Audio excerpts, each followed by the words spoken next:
देखिए critical load को discuss करेंगे या फिर यूलर्स लोड या फिर उसी को बोलते हैं creeping load, that is represented by PCR. So what is critical load? तो क्रिटिकल लोड क्या होता है? Minimum amount of load required for buckling, minimum amount of load required for buckling of column. Buckling of column is known as critical load और crippling load या फिर Euler's load बोलते हैं, right. जैसे कि मैं बात करूंगा PCR, so PCR will be pi square EI minimum divided by LE square. यहाँ पे देखिए आपको टर्म्स तो अभी नोन है सभी। So PCR is the critical load, ये आपको क्रिटिकल लोड हो जाएगा। Pi is a constant, right. E Young's modulus, I area, minimum area moment of inertia and LE that is the effective length. सारी चीज आपको known है यहाँ पे। सो ये हो जाएगा आपके लिए क्रिटिकल लोड हो जाएगा। जैसे जैसे एंड कंडीशन होगा उसके हिसाब से आपका इफेक्टिव लेंथ क्या होगा, चेंज होता रहेगा, but pi will remain constant, E will remain constant for the material and I minimum जो होगा क्रॉस सेक्शन एरिया के हिसाब से अलग अलग चेंज होता जाएगा। तो ये आपका बन जाएगा क्रिटिकल लोड का फॉर्मूला बन जाएगा। तो काफी इंपॉर्टेंट फॉर्मूला होगा, मोस्ट ऑफ टाइम बहुत ज्यादा यूज होता है गेट एग्जामिनेशन में क्रिटिकल लोड, राइट। बात करेंगे इसके डेरिवेशंस के बारे में बात करेंगे तो आपको इसके डेरिवेशंस की कोई नीड नहीं होगी, बिकॉज आपसे पहली बात क्या होगी, कॉलम जो होता है, कॉलम का जो चैप्टर होगा काफी सिंपल होता है, स्ट्रेट फॉरवर्ड क्वेश्चंस आते हैं गेट एग्जामिनेशन में। If you are knowing the formula आप डायरेक्टली बना सकते हैं। ऐसा बिल्कुल भी ऐसा कोई नीड नहीं होगा कि आप पूरे डेरिवेशंस को अगर जानते हैं, राइट, सारे बाउंड्री कंडीशंस को जानते हैं, सभी चीज को आप जानते हैं, एक ओवरव्यू जानते हैं how you have derived the formula, तभी आप किसी क्वेश्चन को बना पाओगे, अदरवाइज नहीं बना पाओगे, राइट।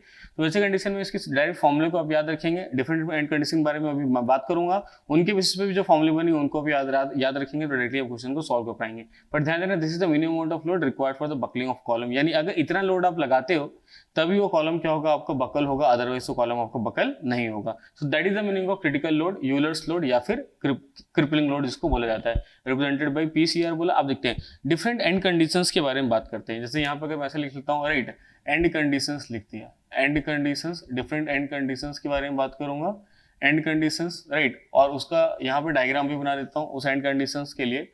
मान लीजिए अगर मैं डायग्राम भी बना दिया, राइट, यहाँ पे उसको डायग्राम से रिप्रेजेंट भी कर दूंगा, डिफरेंट कंडीशंस को डायग्राम से रिप्रेजेंट कर देते हैं, राइट। और उसके बाद उसका ना इफेक्टिव लेंथ के बारे में बात करेंगे, LE के बारे में बात कर लेंगे, और साथ ही साथ फाइनली हम लोग बात कर लेंगे उसके क्रिटिकल लोड के बारे में, PCR के बारे में बात कर लेंगे। What's the value PCR, that is pi square EI minimum divided by LE square हो जाएगा। तो इसके बारे में बात कर लेंगे, right. So one by one start करते हैं। मान लीजिए मैं सबसे पहले एंड कंडीशन के बारे में बात करता हूँ, फर्स्ट एंड कंडीशन, सबसे पहले एंड कंडीशन के बारे में बात करेंगे, that is both the ends hinged और पिन्ड। सबसे पहले के बारे में बात करेंगे, that is both the ends hinged, both the ends hinged और पिन्ड, और पिन। अगर मान लीजिए आपका दोनों एंड्स जो है हिंज किया या फिर पिन किया, वो डायग्राम इस तरीके से बना रहा हूँ मैं, देखिए पहले भी बना चुका था इसका एग्जांपल। इस तरीके से अगर दोनों साइड आपका मान लीजिए अगर इस टाइप से अगर हिंज किया हुआ है या फिर अगर पिन किया हुआ है, तो वैसे कंडीशन में यहाँ से ऐसे ही बकल कर जाएगा इस कंडीशन में। तो if here we have L, अगर ये उसका लेंथ अगर मान लीजिए है कॉलम का, इफेक्टिव लेंथ भी उतना ही आएगा। So LE will be equal to L। तो आपको जो क्रिटिकल लोड का जो फॉर्मूला हो जाएगा PCR। So pi square EI minimum divided by LE square, and now what is LE? That is equal to L, only LE square।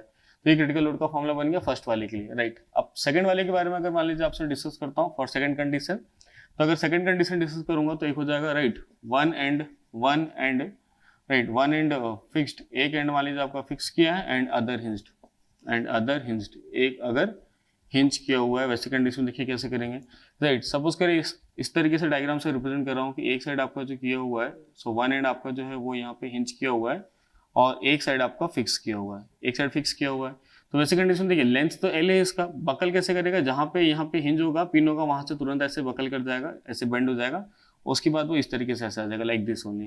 तो वैसे condition में अगर मैं आपसे बात करूँ, राइट, अगर मैं वैसे कंडीशन में बात करता हूँ तो इफेक्टिव लेंथ, तो लेंथ तो आपको इस तरीके से यहाँ पे L आप शो करोगे, here we have length L, ये लेंथ L है। लेकिन आपका जो इफेक्टिव लेंथ होगा, उसको कैसे रिप्रेजेंट करेंगे, so the value of LE will B L/√2। तो ये L/√2 से इसको रिप्रेजेंट करते हैं, L/√2। इस वैल्यू को यहाँ पे पुट करेंगे LE पे। So what is the value of critical load, तो जो क्रिटिकल लोड का जो वैल्यू होगा आपके पास, this will be pi square EI minimum divided by LE square. So LE square means this value, so that is L square by 2, here we have 2। ये formula आ जाएगा आपको, क्रिटिकल लोड का फॉर्मूला आ गया। अगले देखेंगे थर्ड वन, थर्ड देखते हैं, नेक्स्ट थर्ड कंडीशन देखेंगे। थर्ड वाले कंडीशन में अगर मैं देखूंगा तो इस तरीके से देख सकता हूँ। थर्ड वाला कंडीशन देखिए यहाँ पे, if both ends fixed, both ends fixed, अगर आपको दोनों एंड क्या किया होगा, अगर फिक्स किया हुआ है, वैसे कंडीशन में क्या होगा देखिए। तो यहाँ पे देखिए ये वाला एंड भी आपका फिक्स किया हुआ है और ये वाला एंड भी आपका फिक्स किया हुआ है, बोथ एंड्स आर फिक्स्ड। वैसे कंडीशन देखिए ये इस तरीके से ऐसे बकल कर जाएगा, इस तरीके से ऐसे बकल कर जाएगा। वैसे कंडीशन देखिए ये L/√2 का फैक्टर हुआ था, तो एक बार L/√2, फिर से एक बार √2 हो जाएगा नीचे में, तो √2 हो जाएगा इस तरीके से। तो यहाँ पे LE जो हो जाएगा, आपको ये याद रखने का सिंपल तरीका है कि अगर एक साइड अगर फिक्स किया हुआ है तो 1/√2, दूसरा साइड भी फिक्स किया हुआ तो 1/√2, 1/√2, 1/√2, 1/2 बन जाएगा। So it will be L/2 only, तो याद आएगा आपका L/2 आ जाएगा। इसको यहाँ पे पुट करेंगे LE की जगह पे। So what is the value of critical load, तो आपका क्रिटिकल लोड का वैल्यू जो आ जाएगा, this will be pi square, तो याद आएगा पाई square EI minimum, pi square EI minimum divided by LE square. तो ये हो जाएगा L स्क्वायर बाई 4, तो याद आएगा L स्क्वायर बाई 4, तो 4 यहाँ पे आप मल्टीप्लाई कर लोगे। ये तीसरा हो गया। अगर मैं फोर्थ वाले की बात करता हूँ, फोर्थ वाली बात करूंगा तो ये ऐसा हो जाएगा one and fixed, right, one and fixed and other free, and other and free, दूसरा एंड अगर फ्री होगा तो उसका डायग्राम कैसे बना सकते हैं, देखिए ये भी बना दे रहा हूँ। इस तरीके से डायग्राम अगर बनाएंगे तो एक देखिए आपके पास ऐसा है कि एक एंड आपने क्या कर दिया है, एक एंड आपने कर दिया है फिक्स और दूसरा एंड जो है लोड लगा रहे हैं, दूसरा एंड फ्री है। वैसे कंडीशन में क्या होगा, इसका लेंथ तो भी L है, ये बकल करेगा तो ऐसे बकल कर जाएगा, लाइक दिस, ऐसा बकल कर जाएगा। वैसे कंडीशन में इसका इफेक्टिव लेंथ हम लोग इस तरीके से ऐसा बना लेते हैं, इमेजिनरी इधर बना लेते हैं और इफेक्टिव लेंथ जो देते हैं ऊपर L, यहाँ पे नीचे L, तो ये बन जाता है उसका इफेक्टिव लेंथ बन जाता है, that is LE will be equal to 2L हो जाता है। और क्रिटिकल लोड का जो फॉर्मूला हो जाता है, ये हो जाता है पाई square EI minimum, pi square EI minimum divided by LE square, LE is 2L, तो ये हो जाएगा आपके पास 4LE स्क्वायर हो जाएगा। So this will be the value of critical load, तो इसके लिए ये आ गया क्रिटिकल लोड का। So we have this 4 end conditions, ये 4 ही एंड कंडीशन आपको पढ़ना है, राइट, 4 एंड कंडीशन। तो देखिए बोथ एंड हिंज वाला देख ली, एक हिंज किया एक फिक्स किया है, दोनों फिक्स किया हुआ है और साथ ही साथ एक आपका फिक्स किया है दूसरा आपका फ्री है। 4 एंड कंडीशन देखे, चारों में आपको ना फॉर्मूला याद नहीं रखना है, क्योंकि ये देखिए फॉर्मूला जो है ना, एक ही फॉर्मूला याद रखना है, सिर्फ ये वाला फॉर्मूला आपको याद रखना है क्रिटिकल लोड के लिए, ये वाला फॉर्मूला आपको याद रखना है। लेकिन बाकी के लिए आप क्या करेंगे, सिर्फ इफेक्टिव लेंथ याद रखिए, क्योंकि आप इफेक्टिव लेंथ याद रखेंगे, इसको यहाँ रख देंगे तो पहला फॉर्मूला बन जाएगा, इफेक्टिव लेंथ यहाँ रख देंगे दूसरा फॉर्मूला बन जाएगा, इफेक्टिव लेंथ यहाँ रख देंगे तीसरा फॉर्मूला। तो आप इफेक्टिव लेंथ रख देंगे तो आपको चारों क्रिटिकल लोड का फॉर्मूला आपका बन जाएगा। तो आपको इफेक्टिव लेंथ को याद रखना पड़ेगा अच्छे तरीके से, ध्यान में। उसको भी याद रखने का तरीका काफी सिंपल है, वो भी मैं आपसे डिस्कस कर ले रहा हूँ। देखिए यहाँ पे जहाँ पे हिंज किया रहता है वहां से तुरंत क्या हो जाता है, बेंड हो जाता है, तुरंत मुड़ जाता है। देखिए यहाँ से तुरंत बेंड होकर यहाँ से तुरंत बेंड हो गया, तो ये LE जो होगा, राइट, LE जो होगा L के इक्वल हो गया पूरा, अब देख सकते हैं, राइट। इफेक्टिव लेंथ जो होगा, दैट इज अगर यहाँ से यहाँ तक अगर मैं बात करता हूँ कि यहाँ से यहाँ तक LE है, इफेक्टिव लेंथ अगर आपसे बात कर लूंगा तो इस तरीके से होगा L इक्वल टू L। लेकिन जहाँ पे देखिए, जहाँ पे हिंज किया होगा वहां तो तुरंत ऐसे बेंड हो जाएगा, जहाँ पे फिक्स किया होगा ना तुरंत बेंड नहीं होगा, तो थोड़ा ऐसे स्ट्रेट होगा फिर ऐसे बेंड होगा, इस तरीके से आ रहा है। तो अगर मैं बात करूंगा इस वाले पॉइंट तक तो ये थोड़ा कम हो गया है, दैट इज 1/√2 फैक्टर होगा, तो 1/√2 हो गया, दैट L/√2 हो गया। यहाँ देखिए ऊपर के लिए भी 1/√2 फैक्टर फिक्स किया हुआ, नीचे के लिए 1/√2, तो 1/√2 दैट इज 1/2, तो L/2 हो गया यहाँ पे। और यहाँ देखिए ये अलग ही केस है सबसे चारों में से, बिकॉज ये कैसा हो रहा है देखना, इस तरीके से यहाँ इस डायरेक्शन में ऐसे ये बकल किया था, तो उसको हम इमेजिनरी इस डायरेक्शन में भी ऐसा बना लिया, सो दैट देखिए यहाँ से लेके यहाँ तक कितना हो गया आपके लिए 2L हो गया।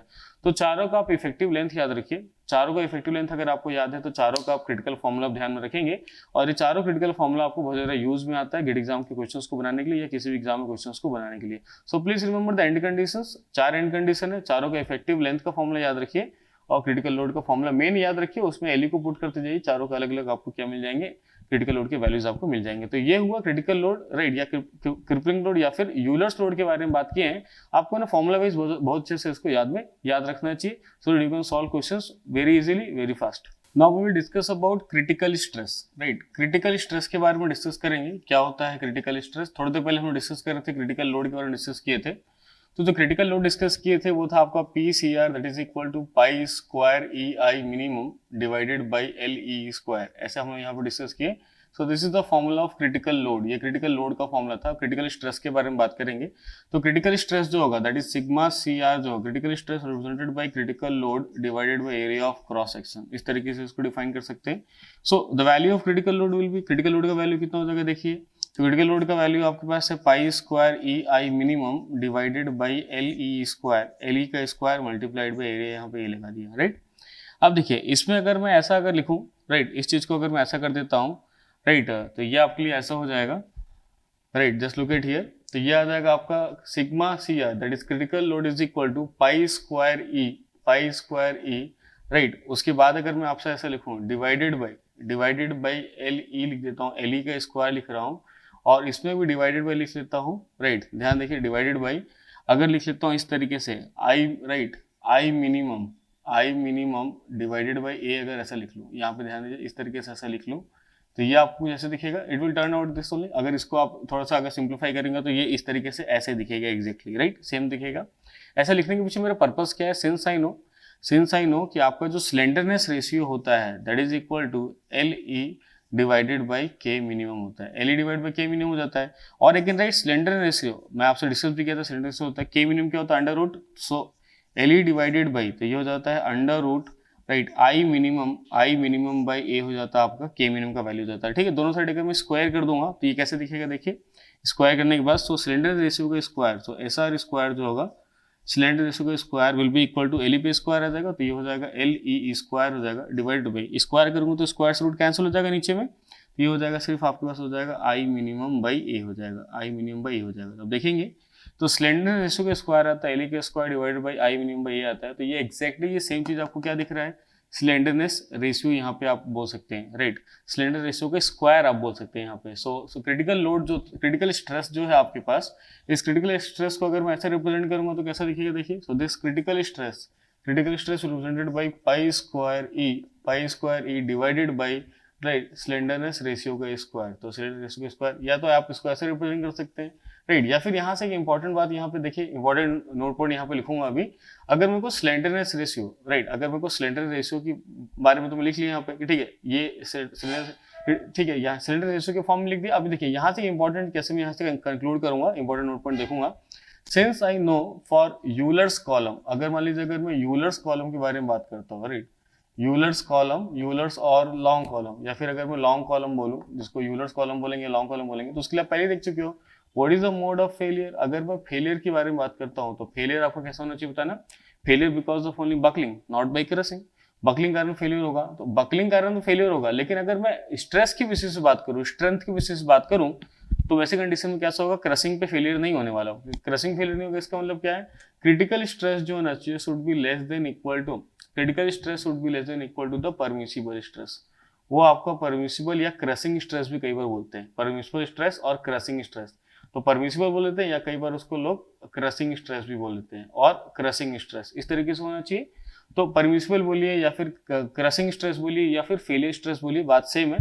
तो वैसे कंडीशन में कैसा होगा, आपका क्रिटिकल स्ट्रेस का फॉर्मूला जो है आपके पास कैसे बताइए, पाई स्क्वायर, क्रिटिकल स्ट्रेस का फॉर्मूला आपके पास कितना देखिए, pi square E divided by slenderness ratio का square, and this value should be less than equal to sigma permissible, फिलहाल मैं लिख दे रहा हूँ क्रसिंग लिख के सिग्मा परमिसिबल लिख दिया यहाँ पे, राइट। वैसे कंडीशन में कैसा हो जाएगा, ये टर्म उधर चल जाएगा, तो ये आ जाएगा आपके पास pi square E divided by sigma permissible and this will less than equal to slenderness ratio का स्क्वायर, स्लेंडर रेशियो का स्क्वायर हो जाएगा।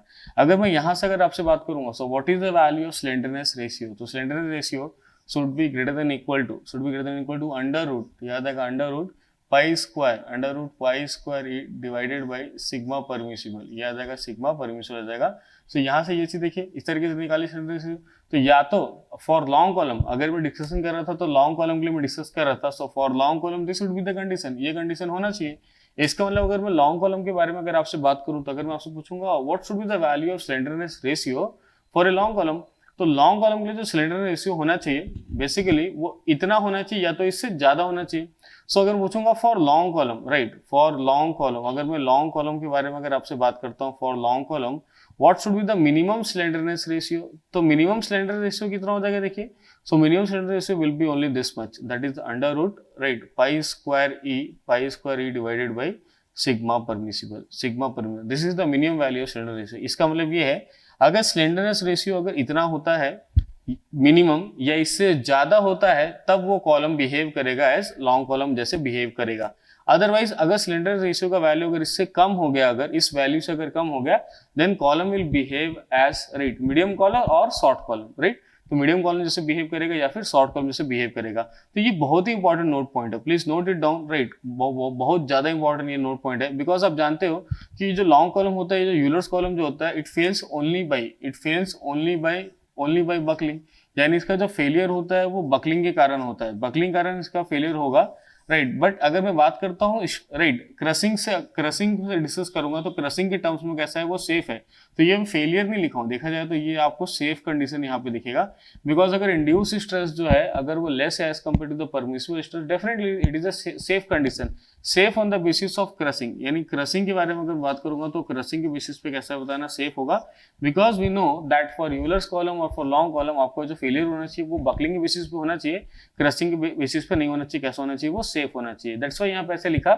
तो आप यहाँ पे देख सकते हैं, अगर आपके पास एक लॉन्ग कॉलम है या फिर एक यूलर्स कॉलम है, तो उसका जो सिलेंडर रेशियो का वैल्यू है वो इतना ही होना चाहिए, या तो इससे ज्यादा होना चाहिए, तभी वो यूलर्स कॉलम या फिर लॉन्ग कॉलम जैसे बिहेव करेगा। अदरवाइज अगर इससे कम हो गया सिलेंडर रेशियो का वैल्यू, तो वो शॉर्ट कॉलम जैसे बिहेव करेगा या फिर मीडियम कॉलम जैसे बिहेव करने लगेगा, राइट। तो this is very important note point. तो ये जो मैं आपको लिखा हूँ फॉर्मूला, ये बहुत ही इंपॉर्टेंट होगा आपके लिए, for right, so that the column should behave as Euler's column और लॉन्ग कॉलम। देखते हैं, अगर मान लीजिए यहाँ पे अगर मैं प्लॉट करना चाहता हूँ स्ट्रेस और सिलेंडर रेशियो का, अगर मान लीजिए ग्राफ प्लॉट करना चाहूंगा, इस तरफ पर मान लीजिए सिलेंडर रेशियो है और इस तरफ मान लीजिएगा स्ट्रेस है, तो वैसे कंडीशन में देखिए शॉर्ट कॉलम लॉन्ग कॉलम कैसा होता है, तो पर्टिकुलर एक मिनिमम स्लेंडरनेस रेशियो के बाद आप बोल सकते हो उसको लॉन्ग कॉलम बोल सकते हो, उसके पहले आपको शॉर्ट कॉलम बोलना पड़ेगा, right.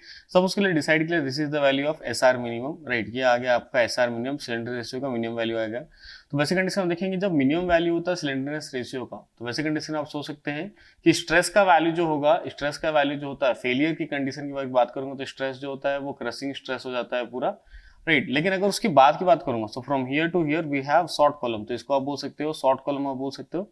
So this one is short column, ये हो जाएगा आपके लिए शॉर्ट कॉलम हो जाएगा, राइट। लेकिन अगर मैं बात करूंगा आपसे, अगर सिलेंडर रेशियो का वैल्यू एक मिनिमम वैल्यू से अगर मान लीजिए ग्रेटर है, इस मिनिमम वैल्यू से अगर मान लीजिए इतना है या इससे ग्रेटर है, तो उसके बाद जितना भी होगा this will B long column. तो ये पूरा यहाँ से यहाँ तक उसके बाद जितना होगा, राइट, सो ये पूरा हो जाएगा आपके लिए लॉन्ग कॉलम हो जाएगा। So here we have long column, ये हो जाएगा लॉन्ग कॉलम या फिर यूलर्स कॉलम हो जाएगा, राइट।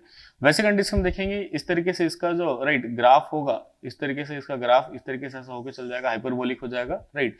तो ये जो ग्राफ बेसिकली जो यहाँ पे जो बनाया हूँ इसको बोलते हैं, राइट, यूलर्स फेलियर कर्व बोलते हैं इसको। सो this will B Euler's failure curve. तो ये वाला जो ग्राफ आ गया, ये आ गया आपके लिए Euler's, right, Euler's failure curve, Euler's failure curve. तो यूलर्स का फेलियर कर्व आप देखेंगे, यूलर्स कॉलम का मतलब भी मैं आपको समझाया कि यूलर्स कॉलम का मतलब होता है कि failure because of the buckling only, और फेलियर के टाइम पे जब यूलर्स कॉलम या लॉन्ग कॉलम जब होता है, तो फेलियर के टाइम पे मैं आपको बताया हूँ कि फेलियर के टाइम की बात अगर मैं आपसे बात करता हूँ, तो वैसे कंडीशन आप देख सकते हैं जो क्रसिंग कारण फेलियर जो होगा, यानी क्रसिंग के इफेक्ट को हम नहीं देखते, बिकॉज वैसे भी क्रसिंग में सेफ होगा। आप देख सकते हैं इस वाले पॉइंट पे देखिए, इस वाले पॉइंट पे देखिए, इस वाले पॉइंट पे देखिए, आप देख सकते हैं कि स्ट्रेस का वैल्यू जो है ना क्रसिंग स्ट्रेस से कम है, that means failure is not by the crossing.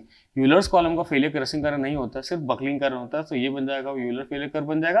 लेकिन आप यहाँ पे देखिए शॉर्ट कॉलम के लिए अगर फेलियर देखेंगे तो आप कैसे दिखेगा, यहाँ पे ऐसे इस तरीके से दिख रहा है, यानी शॉर्ट कॉलम का फेलियर जो होगा डेफिनेटली क्रसिंग स्ट्रेस पे ही होगा, तो क्रसिंग स्ट्रेस से पहले उसका फेलियर नहीं हो सकता है। बट यूलर्स कॉलम का फेलियर जो हो सकता है क्रसिंग स्ट्रेस से पहले भी हो सकता है, बिकॉज क्रसिंग से उसको मतलब नहीं होता कि क्रसिंग में वो सेफ है करके, क्रसिंग में सेफ होने के बावजूद वो बकलिंग कारण क्या हो जाएगा, फेल हो जाएगा।